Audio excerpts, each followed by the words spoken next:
전 시간에는 힘과 운동의 이 관계를 설명해주는 뉴턴 운동 법칙 두 가지를 공부했습니다. 이번 시간에는 힘들이 맺는 관계에 대한 설명을 해주는 마지막 세 번째 법칙, 작용반작용 법칙에 대해서 알아볼게요. 부득불 물체라는 것은 서로 상호작용하는 데 있어서 작용이라는 힘이 있으면 응당 반작용이라는 힘이 있어야 한다라는 내용이 골자인 법칙인데요. 쉽게 예를 들면 여러분이 친구랑 내기를 하고 손목을 때려본 경험이 한 번쯤은 있었을 겁니다. 이 친구 손목을 때리게 되면 때리는 사람이 더 아프기도 해요. 이게 무엇 때문이냐? 내 손가락이 친구 손목을 때리면 친구 손목이 나의 손가락을 때리기 때문이에요. 자, 마찬가지로 아이스 스케이트를 타는 도중에 친구를 밀게 되면 나도 밀려요. 내가 힘을 주는 방향에 반대 방향으로 밀립니다. 이처럼 힘이라는 것은 상호작용하는 과정에서 작용과 반작용의 관계를 이루게 된다라는 거예요. 이때 작용-반작용 관계에 있는 두 힘의 특징으로 여러분이 꼭 아셔야 되는 것은 바로 이 주어랑 목적어가 뒤바뀌는 관계에 놓여있는 힘들이 작용-반작용 관계에 있다는 겁니다. 이 힘은 나의 손가락이 친구 손목에게 작용하는 힘인데, 이 힘의 반작용은 여기에 목적어 역할을 했던 애가 주어가 되고 여기에 주어 역할을 했던 애가 목적어 역할로 바뀌어요. 이처럼 작용 반작용 관계에 있는 힘들은 주어와 목적어가 뒤바뀌어 있는 관계를 찾으면 된다. 그래서 아까 아이스 스케이트를 탈 때 내가 친구를 밀면 친구 역시 나를 밀기에 주어랑 목적어가 뒤바뀌어 있는 관계의 힘이 나에게 작용하기 때문에 내가 뒤로 밀리게 되는 겁니다. 작용 반작용 관계에 있는 두 힘 꼭 기억하세요. 이 작용 반작용 예시들은 선생님 블로그에 그림으로 잘 정리되어 있으니 그거를 보면서 하나하나씩 살펴보시되 주어와 목적어가 뒤바뀌어 있는지를 주안점을 두어서 보면 좋겠습니다. 자, 그러면 작용-반작용 관계에 있는 두 힘의 특징에 대해서 추가 부연 설명할게요.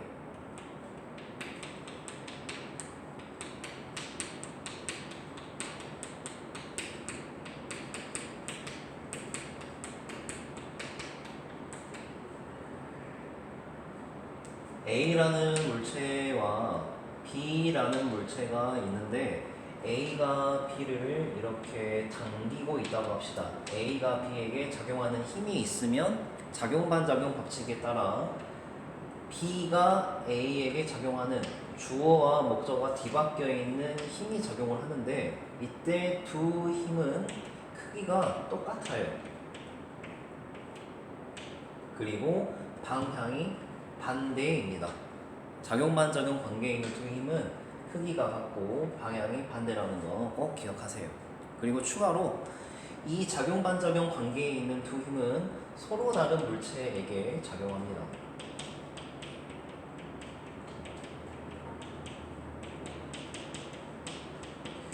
이 부분은 이따 공부할 평형관계와 비교하기 위해서 적어놓은 것이니 꼭 기억하세요. 이 힘들이 맺는 관계는 작용-반작용 관계뿐만이 아니라 평형관계도 있습니다. 이쪽으로 와서 설명할게요. 이 힘의 평형은 작용-반작용과 비교하면서 어떤 공통점이 있고 어떤 차이점이 있는지를 여러분이 얘기하면 좋겠습니다. 일단 방금 공부했으니까 작용-반작용 관계에 있는 두 힘은 이처럼 같은 크기의 힘이 서로 반대 방향으로 작용하는 힘들이었다. 그럼 평형이라는 것은 무엇이냐? 평형이라는 것도 서로 같은 크기의 힘들이 반대 방향으로 작용하는 힘들이다. 그런데 이 평형관계와 작용-반작용 관계에 명백한 차이점이 있죠. 바로 평형관계에 있는 두 힘은 한 물체에만 작용해요. 평형관계에 있는 힘은 작용-반작용 경우와 달리 두 물체가 아닌 한 물체에 작용하는 힘들입니다. 이 차이점을 꼭 기억하세요. 그렇기 때문에 어떤 물체가 평형 상태에 놓여 있다는 것은 같은 크기의 힘이 반대 방향으로 작용하기 때문에 이 물체의 알짜 힘은 0이 돼요. 힘의 평형을 이루고 있는 물체는 알짜 힘이 0. 따라서 이 물체가 보일 수 있는 운동 상태는 두 개뿐이죠. 네, 첫 번째는 정지, 두 번째는 등속 운동. 따라서 여러분이 이 단원에서 어떤 물체가 정지해 있다거나 등속 운동을 한다면 그 물체에 작용하는 힘들은 평형 관계에 있기 때문에 알짜힘이 0이다라는 논리로 생각하시면 좋겠습니다. 이렇게 역순으로 갈 수 있게끔 여러분이 내용 정리하시면 좋을 것 같아요. 그러면 이 내용을 토대로 이 그림에 있는 4개의 힘을 작용 반작용 관계로 그리고 평형 관계로 분류해 보겠습니다. 일단 작용 반작용 관계부터 찾아볼게요. 이 힘부터 볼까요? 지구가 책을 잡아당기는 힘의 반작용은 이 목적어가 주어가 되고, 그리고 이 주어가 목적어가 되는 F1과 F2가 작용 반작용 관계이겠죠. F1 그리고 F2. 그리고 여기도 있네요. 이 책상이 책을 그럼 이거 주어 목적어 뒤바뀌어 있는 힘은 여기 있네요. 책이 책상을. 그래서 F3와 F4가 작용 반작용 관계에 있습니다. 그러면 이 4개 힘들 중에 평형 관계에 있는 것들 찾아볼게요. 여러분, 평형 관계에 있다는 것은 알짜 힘이 0이라는 것이고, 알짜 힘이 0이기 때문에 정지에 있는 물체 또는 등속 운동하는 물체를 찾으면 돼요.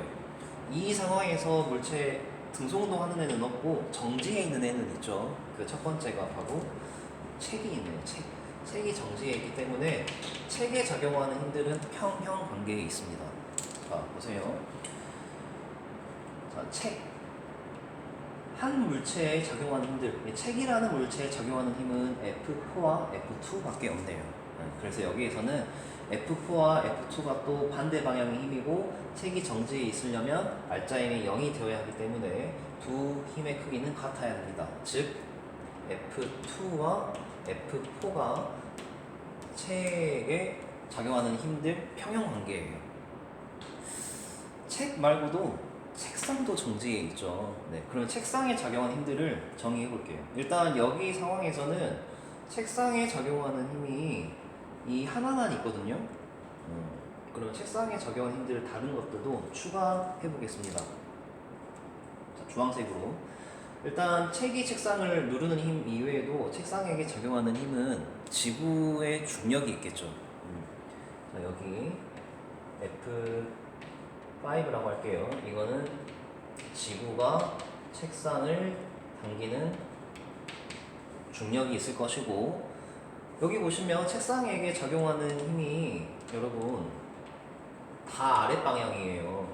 다 아랫방향인데 이 아랫방향의 힘의 합력을 상쇄할 만한 윗방향의 힘이 있어야겠죠. 그 윗방향의 힘이 바로 지면과 맞닿아 있는 이 F6라고 하겠습니다. 지면이 책상을 떠받치는 힘. 이렇게. 그래서 이 경우에는, 책상의 경우에는 F5와 F3를 합친 힘의 크기가 F6와 같기에 이 이거는 이제 책이고, 여기 두 번째 책상이라고 여기다 할게요. 이렇게 같기에 책상의 알짜힘이 0이라서 정지에 있는 겁니다. 이런 식으로 여러분이 어떤 문제 상황이 주어졌을 때 어떤 힘들이 평형 관계에 있고 어떤 힘들이 작용 반작용 관계에 있는지 분류할 수 있으면 좋을 것 같아요. 이 시간에 여러분들께 추천해드리고 싶은 노래는 카니발이라는 가수의 그땐 그랬지라는 노래입니다. 선생님 학창시절이 그랬어요. 되게 느렸었고 되게 지루한 나날들의 반복이라 시간이어서 빨리 흐르기만을, 어서 빨리 어른이 되기만을 바랐던 그 어렸을 적이었었기에 대학을 합격했을 때, 임용을 합격했을 때 그 합격자 발표 날 선생님 수험번호를 보는 순간 저는 드디어 내 세상이 왔다. 고생 끝 행복 시작이다.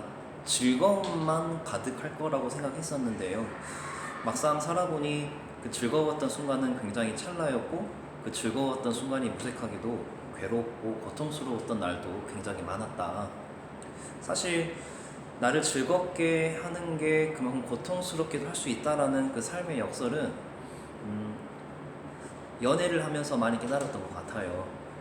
사실 내가 좋아하는 사람과 좋은 연애를 하면 저는 좋은 감정과 좋은 일만 가득할 줄 알았어요. 물론 착각이었겠죠. 근데 그때 어렵기에 뭔가 고통스럽고 힘들고 뭔가 그런 것들이 있으면 뭔가 내 연애가 잘못되어 가고 있는 건가? 내 사랑이 잘못되고 있는 건가? 라는 착각 때문에 많은 연애 실패를 했었죠. 근데 그 숱한 연애를 해오면서 수많은 실패를 해오다 보니 나를 즐겁게 하는 것만큼 나를 고통스럽게 할 수도 있는 그 삶의 역설이라는 게 마치 작용과 반작용 같다라는 생각이 들더라고요. 여러분, 빛이 있으면 암흑이 있고 맑은 날이 있으면 흐린 날도 있습니다. 추운 계절이 지나 따뜻한 계절이 오기 마련이고 태어나면 죽어요. 이처럼 우리의 삶에는 작용과 반작용처럼 뭔가 항상 반대되는 무언가가 있고 자연은 그런 것을 서스럼 없이 포용하기 때문에 아무 일 없었던 것처럼 그냥 흘러가게 돼요. 반면 대부분의 사람들은 우리의 삶에 즐거움만 가득하기를 바라지 내 삶에 괴로움이 많다고 불평하기 일쑤죠. 근데 사실 작용이 있으면 반작용이 있는 것처럼 즐거운 일이 있으면 괴로운 일이 있는 것이고 그게 계속 반복되는 게 우리의 삶인 것 같아요. 그런 거를 인정하지 못했기 때문에 나의 삶에 일이 많이 생길 수밖에 없었다라는 생각이 들었습니다. 괴로움을 거부하게 되면 필연적으로 즐거움까지 빼앗길지도 몰라요. 우리에게는 두 개의 선택지만 있습니다. 괴로움과 즐거움을 둘 다 갖든지 또는 둘 다 포기하든지 둘 중 하나만을 취할 수는 없어요. 이 괴로움과 즐거움의 반복. 어쩌면 우리의 삶은 시시포스의 삶과 같을지도 모르겠습니다. 어차피 굴러 떨어지게 될 바위의 필연적인 운명을 감내하면서까지도 힘겹게 그걸 올려보려는 그리고 그게 끝없이 반복되는 과정. 그럼에도 불구하고 우리는 신화 속에 있는 시시포스처럼 각자의 삶의 바위를 견뎌야 해요. 그 정도의 묵직함이 있어야 경박함, 이 허풍을 상쇄시키고 끝없는 욕망의 골짜기를 메울 수 있으며 이 평범한 삶의 소중함을 깨달을 수 있죠. 그리고 지금 내 옆에 있는 사람의 소중함도 다시 한번 깨달을 수 있고요. 오늘도 물리를 통해 인생을 배웁니다. 감사합니다. 일단 오늘 공부한 내용 중요한 거 정리해야죠. 오늘 공부한 내용의 포인트는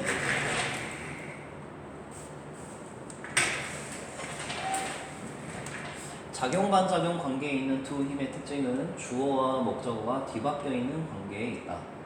그리고 작용-반작용 관계에 있는 두 힘은 크기가 같으며 방향이 반대이고 서로 다른 물체에게 작용한다는 것. 이것과 비교하여 평형관계에 있는 힘은 한 물체에만 작용하는 힘이라는 것을 꼭 비교하십시오. 네, 이렇게 해서 정말 수업 마치겠습니다. 고생하셨어요.